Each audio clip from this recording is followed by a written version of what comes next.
Hello everyone, and a very warm welcome to episode 41. I am so happy to have you back here with me. After our wonderful journey through the 40 episodes we've shared, today we are going to open a new door. We are going to learn a secret language. It is a language that you speak every single day, from the moment you wake up until the moment you go to sleep, but you probably don't use a single word to do it. We are talking about the fascinating science of body language. Think about this for a moment. Have you ever met someone and felt, for no clear reason, that they were lying to you? Or have you walked into a room and felt a vibe of tension, even though everyone was silent? That is your brain reading body language. Scientists and psychologists tell us that when we interact, our spoken words only communicate about 7% of our message. The rest, 93%, comes from our voice tone and, most importantly, our physical gestures. Our bodies are like open books, constantly telling the truth, even when our words are trying to hide it. Why is this so important for you, especially as an English learner?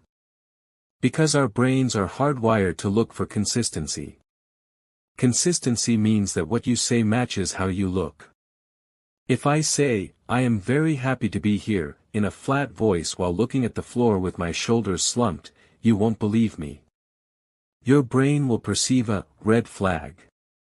It will feel a discrepancy. A difference between the word and the action. To be truly articulate in a language, you must learn to align your body with your words. One of the most incredible areas of this science is the study of micro-expressions. These were made famous by experts like Paul Ekman. Micro-expressions are tiny, lightning-fast movements of the face that happen in a fraction of a second, faster than a blink of an eye. They show our true emotions before our conscious mind has time to hide them. For example, a real smile, what we call a Duchenne smile, is not just about the mouth. It involves the muscles around the eyes. If the eyes don't move and there are no tiny wrinkles, the smile is insincere. It is just a mask.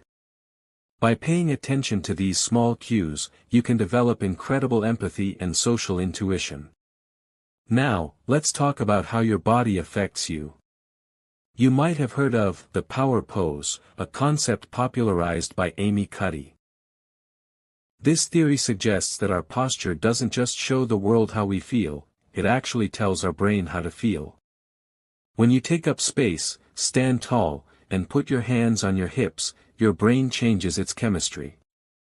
It releases more testosterone, which makes you feel bold, and less cortisol, which is the hormone that makes you feel anxious. In a world where we often feel nervous, maybe before a big presentation or a difficult conversation in English, your body can be your greatest ally.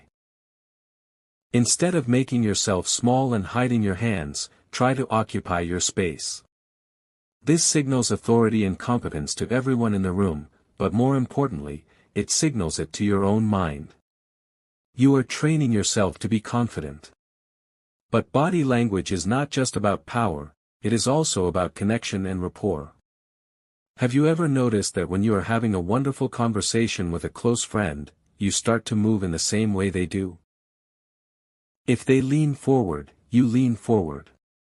If they take a sip of water, you take a sip of water. In psychology, we call this mirroring.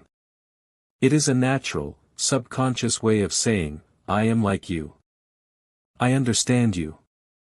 We are in harmony." Mirroring is a powerful tool for building trust. When you mirror someone's energy and posture, it creates a feeling of safety. However, it must be natural. If you do it too perfectly, it looks like a dance or a joke, and that creates friction. The goal is to be in sync with the other person's emotions. This is the essence of interpersonal success. However, we must be careful with our interpretations. A common mistake is to think that one gesture always means the same thing.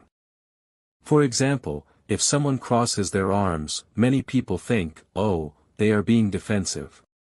But maybe they are just cold. Or maybe they are just comfortable. This is why professional, people watchers, look for clusters. A cluster is a group of signals, usually 3 or more, that all point in the same direction. If someone crosses their arms, tilts their head away, and points their feet toward the exit, then you can be sure they are ready to leave the conversation. Think about your own interactions this week. When you speak English, are you so focused on the grammar and the verbs that your body becomes rigid and stiff? I want to encourage you to let go of that tension. Use your hands to describe your ideas. Use your eyes to show engagement. When your body is relaxed, your brain becomes more flexible. You will find that the words flow much more easily when your body is not locked. As we close this long reflection in episode 41, I want to give you a detective task.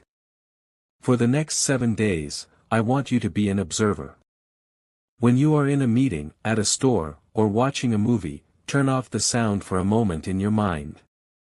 Just watch. Watch the alignment of people's bodies. Watch how they move when they are excited versus when they are bored. You have the potential to become a master of communication, not just with your tongue, but with your entire presence.